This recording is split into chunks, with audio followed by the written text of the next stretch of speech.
You're listening to the Archaeology Podcast Network. This is Tea Break Archaeology, where we explore the ancient origins of everyday objects.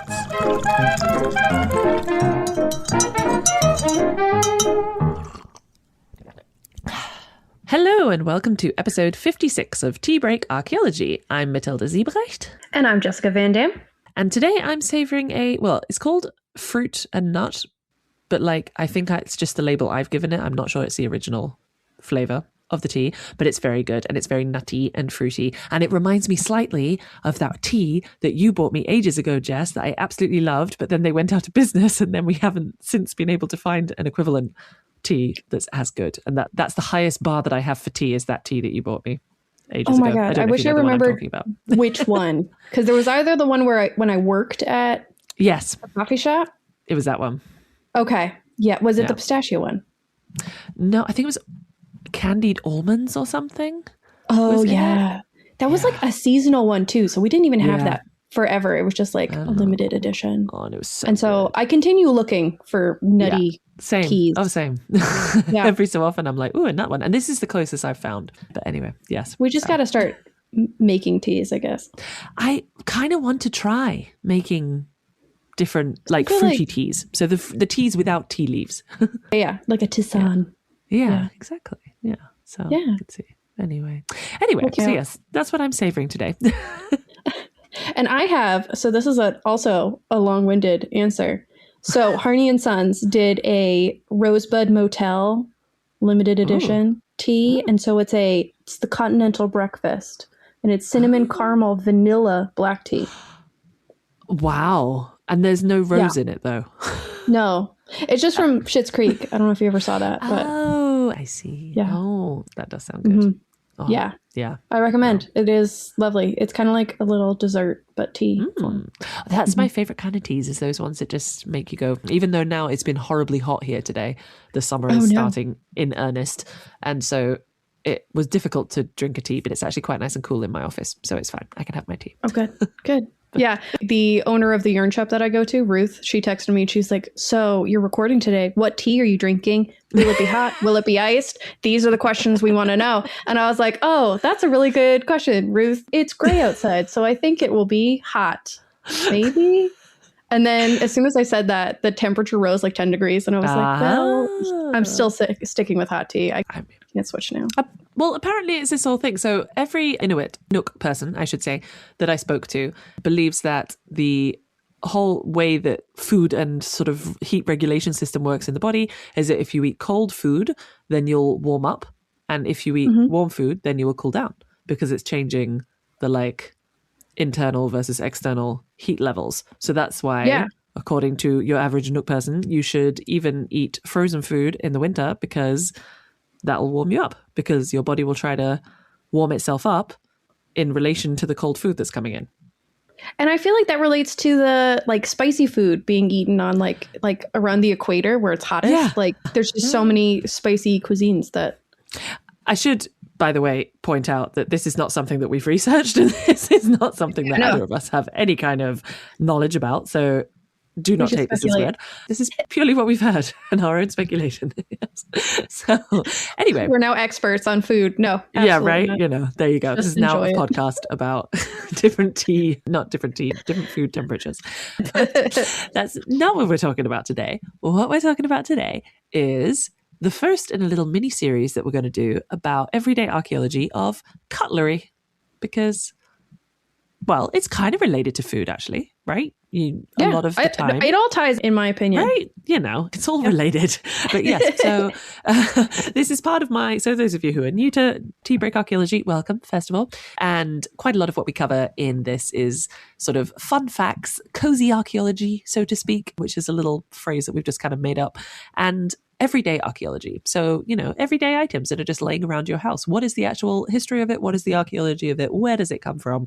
Why has it become so important to us today? So we thought cutlery is a good place to look at next. So today we're going to be looking at what I would argue is the quintessential piece of cutlery that has been it's quite often counted as the earliest tool type, but we're going to talk about this because preservation bias plays a huge role in that. But it is knives. So the knife, the simple knife, which I'm curious, the first thing that sort of came to your mind initially when you thought of a knife, what was it? It's weird. Because you don't usually associate like food with like, I don't know, armed attack. I mean, I guess not. And that's interesting actually, because according to the Cambridge Dictionary, which, complete side note, before this recording started, I thought, let's look up the official dictionary definition of a knife. And I immediately went to the Oxford English Dictionary. In order to look up stuff on the Oxford English Dictionary in detail, you now need to have a subscription and register. Oxford English Dictionary, if you're listening, that is gatekeeping of the highest degree, and I do not approve. And I even tried to sign up and register, and then I signed up, and then it wouldn't let me sign in. Anyway, point being, we're on Cambridge Dictionary now, and they let us in, and they gave us a full definition. So there you go. Anyway, if anyone can think of, by the way, a good dictionary that they would recommend, please do get in touch and let us know. But yes, according to the Cambridge Dictionary, knife is a noun, plural knives, which is a tool usually with a metal blade and a handle used for cutting and spreading food or other substances, or as a weapon. So, side note, weapon. So, you're not wrong. That's apparently the classic definition of a knife is cutlery and weapon. So, I mean, I feel like historically it should have been like weapon cutlery, but I don't know. Well, this is what we're going to get into. So interesting for me, the first thing that I thought of was pen knives, like multi-purpose tools. And you always have a little knife because I was slightly, it sounds a bit weird to say it out loud, I was slightly obsessed with pen knives when I was younger. And to the extent, my best anecdote is when we used to live in France, and we had gone to this really cool market, and they had a beautiful stall selling knives. They were selling these, and I remember the brand. It was L'Aiguille or something. I can't remember exactly how you say it, but L'Aiguille, which are these beautiful knives, and they come with beautiful handles, and they're like they almost look like an elvish blade, They're really nice. And I got it, a little knife, and that was my treat. That was my birthday present. And we were driving to the UK, and so we were going on the ferry, and Dad had stopped and got out. I was like 10 or 11. And Dad had stopped to get petrol. He'd gotten out the car to fill up the car, and I was, opening the knife, and I closed it on my finger. Luckily, it didn't go that deep, but it went quite deep. And so Dad came back in from the petrol, and I was just covered in blood and had loads of tissues. I was going, I've had a bit of an accident. And we were literally about to get on the ferry, with all of our stuff, with our dog, and everything, to go over to the UK. And Dad's like, we don't have time to sort this. Let's just wrap it up. So I had my finger was about the size of my hand with all the wrapping of the tissues, and then just sellotape around it and everything. Anyway, point being, I was not allowed a pen knife for a year or two after that because... Fair enough. Do you still have that knife, or was that... You know what? I think Mum might have stolen it, and I think she might still have fair enough. It. But I have a better one now, so it's okay. Okay. Anyway, but knives in general, I think is quite interesting because you've just pointed out that a knife is not even necessarily what is a knife? How does one define a knife? We have the dictionary definition, but you just pointed out that actually, was it a weapon first, or was it a, random knife first? Would you classify it more as a tool and then it was a weapon? Yeah. Is a weapon a tool? Right. That's a reasonable question. Yeah. And would it have been then a multi-purpose tool? So, your table knife was just the knife that you happened to carry around, and that was your cutting tool, and then you also used it for, being at the table. Historically, that's what I read. That's how it's kind of started. Yeah, because it was had one on you at all times, and then you just brought it to whatever table you were at. Yeah. Yeah, exactly. But what's interesting is that, of course, our definition of what a knife is relatively modern in terms of it being an eating utensil or, a weapon, but, and that sort of idea of it having to be a metal blade and all that kind of stuff. So actually, if we're looking for the earliest record of a knife, what is the history of knives? What is the earliest evidence that we have for knives? It's very difficult because you don't our definition of the word is so modern that if you're looking for references to it, you need to be kind of careful about what you're looking for. So both Jess and I had a little look and saw to see if we could try and find the oldest kind of historic reference, so written source for a knife. So what did you come across in your research, Jess? I came across Sumerian and Egyptian written accounts of bronze or copper blades. We should also clarify that bronze is a copper alloy, but anyway. Yeah. So it does contain copper, but it was more records of like trade of those knives, swords, and then there's references to them on like decorative walls, which is to say, you see people with, like, but that's also indeed that thing, right? Because it's like, how do we interpret those pictures? Like, yeah, exactly. We look at them and go, oh, it's a knife. But maybe they were like, yes, it's a tool for spreading butter. Or probably not. But, yeah. But or maybe it was. Maybe it was. Yeah, your klaxon ready, ritualistic. Yeah. Oh, I don't have the klaxon for this one. It's only my trowel. No! We need another klaxon. Actually, you know what? I can probably access it. Oh, I can access it. Ritual! Yeah, we're stealing the ritual buzzer from And My Trowel, which is the other podcast that I host with Ash. So that is also Ash in the ritual buzzer, but I'm sure it's fine. I'm sure she won't mind us stealing it for this one. But exactly, yeah, it could be ritual. It could be like a representation of something that means something else, So not exactly the actual item itself. Well, that's kind of similar to what I found. So I also found reference to, indeed, the records of like the trade or the distribution of copper knives was mainly what I found, because generally copper, the Chalcolithic, came earlier than the Bronze Age. So the ones I found that were most securely dated, like this is definitely some kind of representation of a knife, dates to 2600 to around 2350 BCE. So it's a cuneiform clay tablet from Nippur. So that is the earliest. And we'll put a link in the show notes because you can see it at the Met Museum. They have it there. That's very cool. Again, I mean, problem is like translation of cuneiform, you have to use existing vocabulary, etc. So depending on how you translate it depends on then the interpretation that you can make of what they're actually trying to talk about. Yeah, because it's either like, I feel like it's either between like a cutting tool or it's like some sort of, again, that weapon. Yeah. Concept, which I think is different from cutting somehow. Yeah, I mean, indeed, even though it's interesting actually that you're talking about it, like, is a weapon a tool? Because a weapon is a tool, but quite a lot of the time, the weapons that we see were used more likely as tools. Like if you think of an axe as well, I would say, like you can have like battle axes, but then an axe is also a tool for chopping wood. So at what point is it a weapon, and at one point is it a tool? Right. And I wouldn't like look at a block of cheese and go, my sword, the perfect blade for this. And yet, if you had one, let's be honest, wouldn't you be using it to cut that cheese? I mean, where is the use-wear analysis for cheese? Right. We don't know. Maybe they were using it for Valerio. I think Valerio would know. So that's an interesting point, actually. And have I had Valerio on? Yes, I have had Valerio one, right? Yes, I've had Valerio one. This is the problem when you do so many different podcasts. I'm trying to remember who's been on which one. So I'll find the episode with Valerio and pop it in the show notes because, the episode with our fellow colleague from Leiden University, our old classmate, Valerio Gentile, and he does use-wear analysis on bronze swords to see whether they would have been used in combat situations. So, see, this would have been perfect.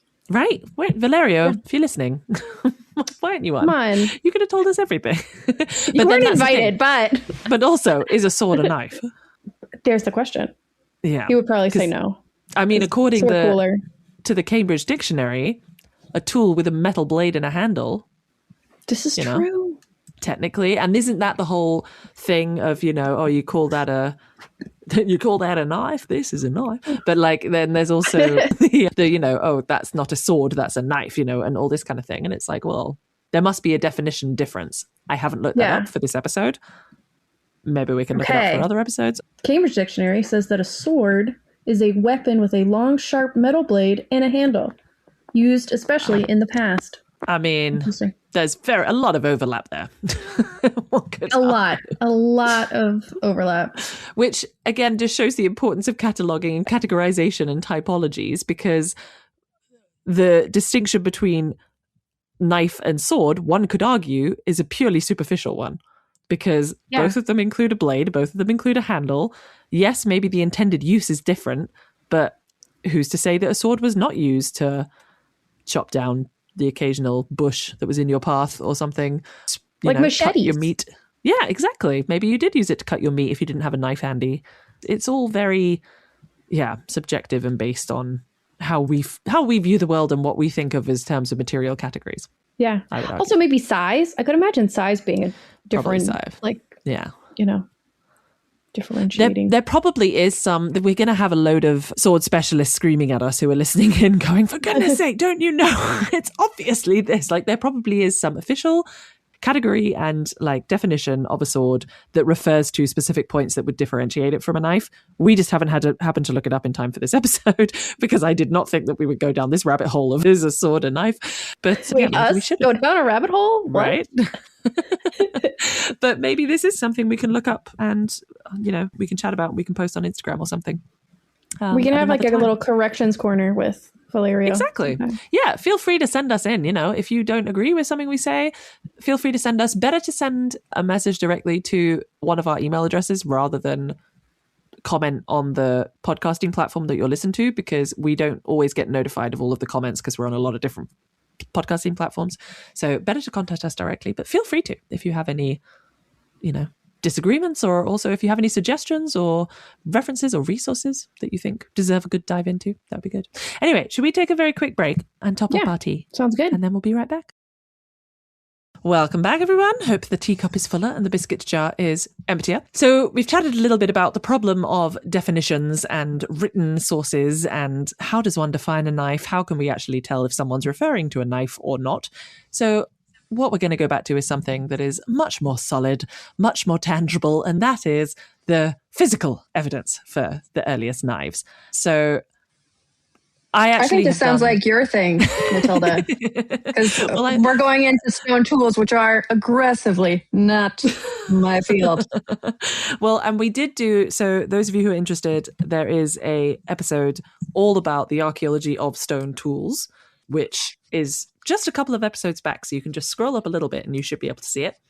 And in there, I go into a lot of detail about the different stone tool technologies that we had and how our use of stone tool developed over time. But indeed, the oldest physical evidence that we have for a knife is a stone blade.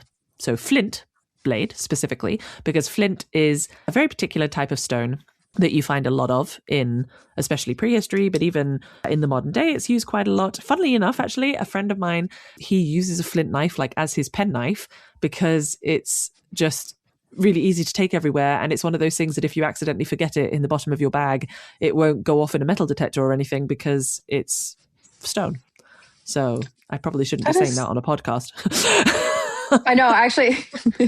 So I was just in Romania for 2 weeks and my friend was flying through Heathrow because she's in the UK. Mm-hmm. And on the way there, she got her little multi-tool through, no problem, because she forgot that she had it.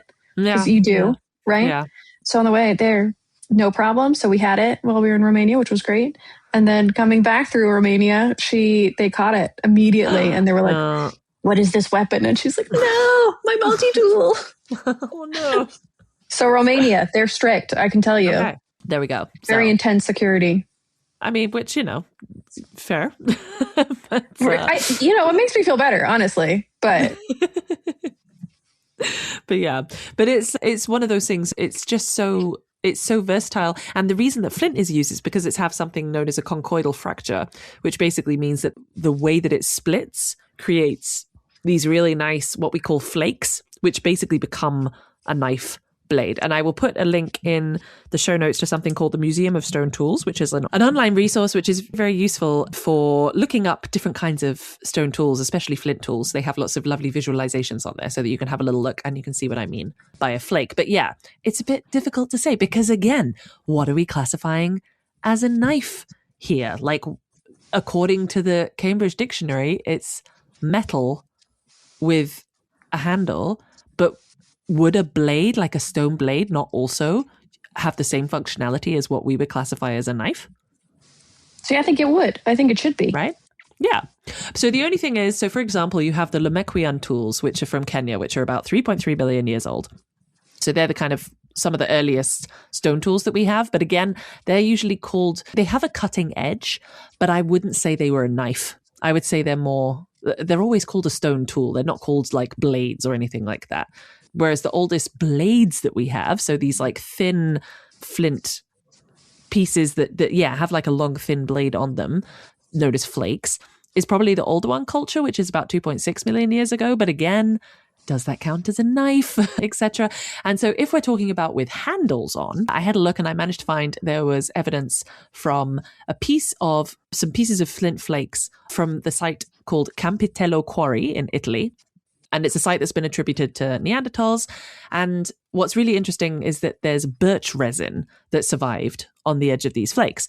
And birch resin is basically a hafting material, so a kind of sticky glue that was added to a flake. That flake would then be pushed into the end of a stick and then like bound with some kind of cord. And then that was the sort of hafting, that was how it was attached to the handle with this birch resin. So even though, because the problem is the handles, especially this age, so this site is around 200,000 years old. And at that age, it's very rare that organic remains, we've talked about this before, everyone who has listened for a while, we had a whole long conversation about this in the Archaeology of Clothing episode. Organic remains very rarely survive in the archaeological record because they break down a lot easier. I think I've talked about this with Jess as well, even in like our previous record thing as well. They don't preserve very well in the archaeological record. You have to have very specific conditions for them to preserve. Again, if you're interested, please go and check out the Archaeology of Clothing episode. And so what you have instead is just the blades that are left. You don't have the handles. But when you see this glue residue, this resin, then that could strongly suggest that they were hafted onto some kind of handle. So yeah, that's... And so you said that the really earliest sort of sharp tool, I think you said it was in Kenya? Yes, the Mekbia. Is there any speculation on what those were used for? They reckon they were probably used for like butchering. So okay, so there is still a cutting, slicing. Exactly, there's concept. Still that cutting, slicing, but they almost are more like what's known as like a hand axe. So you basically have a big stone that has a sharpened edge that you have sharpened, kind of thing. It's what's known as the like the first typology of stone tools. So it's basically like almost, it's called pebble technology sometimes as well. And that's also older one culture, to be fair. But then you start to see something that you could specify as flakes, where it's basically, you still see a lot of the original rock. And then it's just been kind of sharpened around a particular point. Whereas in later periods, in the Acheulean culture, for example, I always say that wrong, by the way, it might be Acheulean, come for me, whatever. It's like, it's in that one, you're actually like flint napping. So you're actually shaping into something. And then you have other ones where you have actual like cores that you're preparing. And that's, for example, like the Levallois technique or things like that, which then you are preparing a particular core that you're then hitting in a particular way to create lots of little blades, which again, I talk about in detail in the Archaeology of Stone Tools episode. But yeah, this is the problem, is that quite a lot of these earlier ones, we don't have that many of them, the really early ones. And B, it's sort of hard because they're so old, it's really hard to do any kind of use wear on them. Also, I would imagine that if they're, only sharpening one end, it kind of just looks like a rock. And so it's looking at it, like you'd be like, oh, it kind of looks like someone sharpened this, but hard to tell if this is just a rock. It is. Yeah, especially with the earlier ones, it can be quite hard to tell. I think it's one of those things that comes with experience, like at some point you can tell if it's been intentionally flaked. But it is interesting, actually. Even today, I was at work today in my job as a post-excavation archaeologist for a commercial company, and I was working with one of my colleagues and I was kind of teaching her about categorizing stone tools, as luck would have it. And it was interesting because there was some piece of flint, and then she's like, but look, this is like pressure flaking, right? And I was looking, well, no. And she's like, but it looks the same as the other ones. I was like, well, yes, it does, but it's not, because it's got these other things that then look slightly different. And like, it's sort of one of those things that it's like, you have to get your eye in, basically. Yeah. So. I specifically did not enjoy studying lithics, so I think I've repressed a lot of information about them, but this is helpful. Yeah. Well, and I'm curious. So we've talked about stone tools, of course, and everything like that. And the fact that, quite often you won't have things like the handles surviving. If we're going by this Cambridge definition that it has to be some kind of metal tool, there's apparently no kind of, I was trying to look up, and this is something that I want to try and highlight in this podcast as well, is that whenever we're looking these things up, where, we're using the resources that are available to us, neither Jess nor I have institutional affiliation. So we have to also deal with paywalls, and we can only access open access articles that are free to read and you don't have to pay to read. And so it's very difficult to find a lot of information in that way.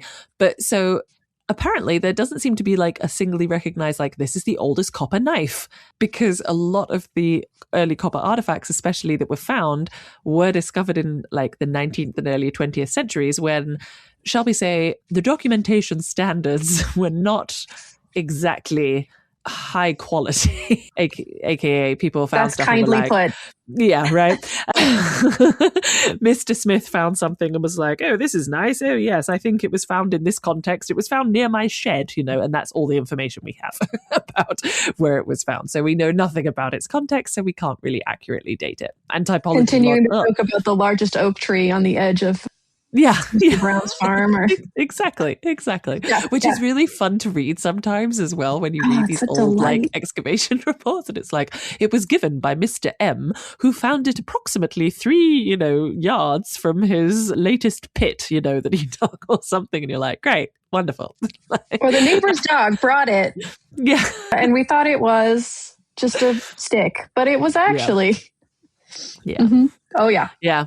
So yes. So we're not exactly sure, but what we do know is that archaeologists have found copper knives that date to the Chalcolithic, aka the Copper Age, which is approximately 5000 BC, depending on where you are in the world. Of course, all of these ages, the Chalcolithic, Neolithic, Bronze Age, they change their date range depending on where you are in the world, because different cultures develop different kinds of technologies at different rates and different patterns.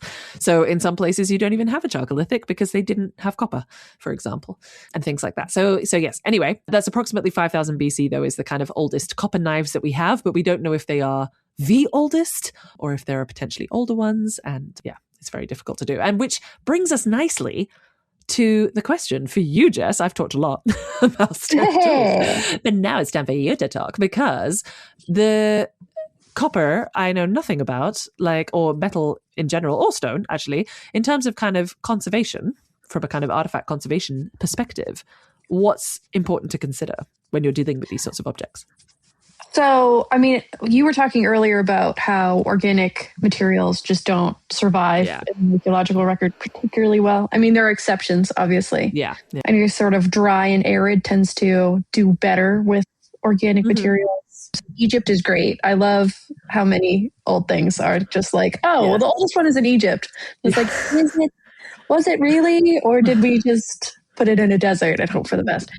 So that's just always going to be the sort of context. But that being said, there are certain types of damp environments that are, I think it's anaerobic. I always get those confused. But anyway, there's very little oxygen in the moisture. And so like bog bodies, which I'm sure have come up, and those sort of boggy environments tend to do pretty well. Yeah, exactly. They tend to do pretty well. And even metals do pretty okay. So when I was in grad school, we were given some Anglo-Saxon finds to conserve. And so I worked on a cruciform brooch. Ooh. Yes, it was very cool. It was probably a woman's, which I was like, yes, this is the best. Tell me more about her. But the iron corroded. And what was really interesting is that it mineralized the textile that it had been holding. And so you could see the weave structure because the fabric had turned basically into iron. Cool. Yeah. But it also meant that it was like very delicate and fragile and wanted to stop existing. Well, because then you can't really, I mean, I guess you can't remove that then, right? Because then it's gone. Or can you somehow remove it and like still preserve the textile while also preserving conserving the metal? You can't unmineralize it, which is unfortunate, because basically all the organic structures have been replaced by minerals. In this case, like mostly iron, but not really. Yeah, basically. You can't really unfossilize things in the same way you can't unmineralize things. You mean Jurassic Park isn't a thing? It's not a thing yet. I won't put past scientists at any point. But then copper, in this case specifically, it was either straight copper or it was a copper alloy, like bronze. And that survived really well. There was a few spots with, they call it like copper disease, where it's like actively corroding copper. But you can kind of scrape that off and put a little coating on it, and then it is fine again. Because the nice thing about copper is that it creates a patina. So it creates this like surface coating of itself. Is that and the then green that acts, that we see? Yeah. So that's verdigris. When it turns like a really bright green, that's when it's like an active corrosion site. But if it's just like that mellow, nice coppery green, that's when it's nice and happy. And so in the case of this brooch, the copper was very happy, but the iron was not. And the copper was not happy where it connected with the iron, because they don't like each other. They activate each other. So all of these sort of play into each other, especially when knives were made out of different things. So like if you had a steel blade with like a copper handle, the blade doesn't survive very well, but the handle might, or vice versa, or, so they react to each other. Very cool. And how about like more precious metals? Like when we start to get later and you have like ones made of silver and gold and things like that. I mean, gold doesn't corrode, so that's its big claim to fame. Nice. It's nice. But the likelihood of having it like a solid gold knife seems low. But it also is very soft as a metal, so it will deform, especially like in a burial context. So then you're, what did this even look like? It's just a mush of gold. Okay. With silver, especially like, 18th, 19th, 20th century, you can have solid silver like cutlery and knives, but a lot of them were plate, so that you're kind of relying on the underlying metal to dictate how the silver is going to behave. Because silver will tarnish and it can corrode, kind of protects it a little bit. Okay. So, and you get it shiny by taking that off and creating like these little like micro scratches. That's what makes silver shiny. And so interesting. Yeah. So you're actually damaging silver every time you polish it. By polishing it. So we should just let it tarnish, and that'll be, then we're good. Then it's fine. Yeah. Okay. I mean, it doesn't look as nice, to be fair, but it generally will be purely subjective. I think tarnished silver looks beautiful. Yeah, exactly. But if there's like, let's say there's iron underneath the silver plate, that could erode like through the silver.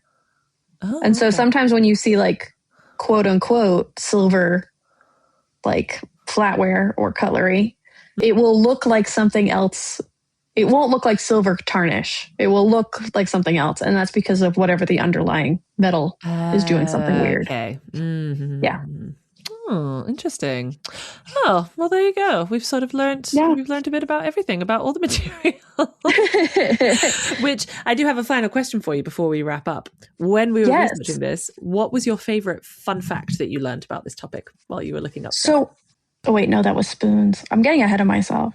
Anyway, my favorite fun fact, back to the actual one, was that in 1669, King Louis XIV of France decreed that all pointed knives on the street could not be used at the dinner table and made it illegal. And then he ordered that all knife points be ground down so that you would only have like blunt tipped knives at dinner, and it reduced violence. Huh. There you go. So there's a reason we have ground down knives at the dinner table now. Yeah, your butter knife. You can thank Louis XIV. Oh, there you go. That is a fun fact. Which, that wouldn't work because my parents have, I know, a very specific kind of knife which has a really sharp point on the tip. So we wouldn't have been able to use that in 1669. Good to know. Yep.